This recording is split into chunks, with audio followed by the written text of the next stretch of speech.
விடிஞ்சா கல்யாணம். சொந்தக்காரங்க எல்லாரும் ரொம்ப சந்தோஷமா உட்கார்ந்து பேசிக்கிட்டே இருந்தாங்க. அப்போ திடீர்னு வீட்டு பின்னாடி இருந்த பாத்ரூம்ல இருந்து கரும்புகையும் அலறல் சத்தமும் வந்துச்சு. அங்க இருந்த எல்லாரும் ஓடி போய் பார்த்தாங்க. பார்த்தா அந்த அலறல் சத்தம் மணப்பெண்ணோடது.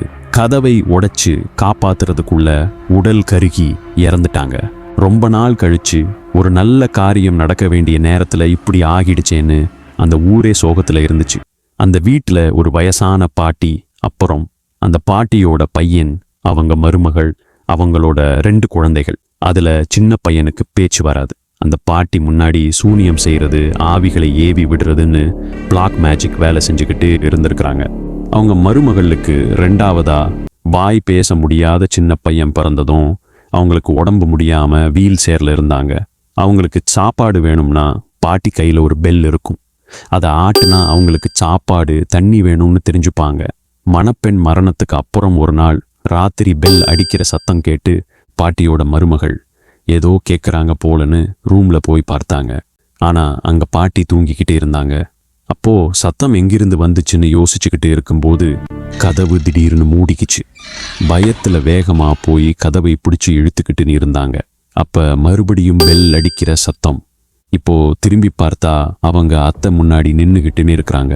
அவங்க முகமெல்லாம் வேர்த்து கொட்டுது. பாட்டி மருமகளை ஒரு மாதிரி பார்த்துட்டு கீழே விழுந்துட்டாங்க. அடுத்த நாள் காலையில பார்த்தா வீட்டுல ஒரே கூட்டம். ஏன்னா கீழே விழுந்த பாட்டி இறந்துட்டாங்க. பாட்டி இறுதி சடங்கு எல்லாம் முடிஞ்சு அன்னைக்கு நைட்டு எல்லாரும் தூங்கிக்கிட்டே இருந்தாங்க.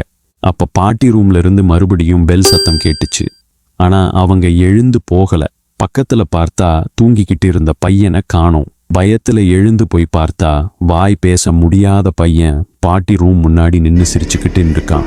அவனுடைய அம்மா அவனை பிடிச்சி தூக்கலாம் போறதுக்குள்ள பாட்டியோட கை பையனை பிடிச்சி உள்ள இழுத்துக்கிட்டு போயிடுச்சு. அவங்க ரூம்குள்ள போய் பார்த்தா அங்க பெட்டுக்கு பதிலா பெரிய கிணறு. கொஞ்சம் கூட யோசிக்காம அவங்களும் கிணத்துல குதிச்சுட்டாங்க.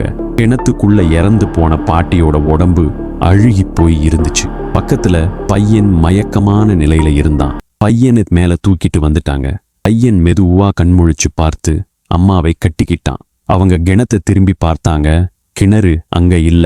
அவங்க கணவர்கிட்ட சொல்லலாம்னு ரூமுக்கு போனப்போ ஜன்னல் வழியா பார்த்தா அந்த ஊர்ல இறந்து போனவங்க எல்லாரும் அவங்க வீட்டை நோக்கி வந்துகிட்டே இருந்தாங்க. வீட்டுல இருந்தவங்க எல்லாரும் பயந்து போய் வீட்டுக்குள்ளேயே நின்னுக்கிட்டே இருந்தாங்க. அப்போ அந்த வாய் பேச முடியாத பையனை காணோம். எங்கன்னு பார்த்தா அவன் வீட்டுக்கு வெளியில அந்த பேய்கள் கிட்ட முதல் தடவையா பேசுறான். அம்மா, அப்பா, இங்க வாங்கன்னு. எல்லாரும் என்ன நடக்குது இங்க என்று குழம்பி போயிருந்தாங்க. மறுபடியும் பெல் சத்தம். பாட்டி வீல் சேர்ல அவங்களுக்கு முன்னாடி வந்து நின்னுக்கிட்டு பாட்டியும் இப்போ பேசுறாங்க. என் குடும்பத்தை நான் காப்பாத்தியே தீருவேன் என்று சொல்றாங்க. அப்போதான் தெரியுது, இந்த வீட்டுல 2ஆவதா பிறந்த வாய் பேச முடியாத அந்த பையன் தான் சாத்தான். அந்த பாட்டி இந்த வீட்டுல உள்ளவங்களை காப்பாத்ததான் அந்த பையனை கொல்ல பார்த்திருக்கிறாங்க.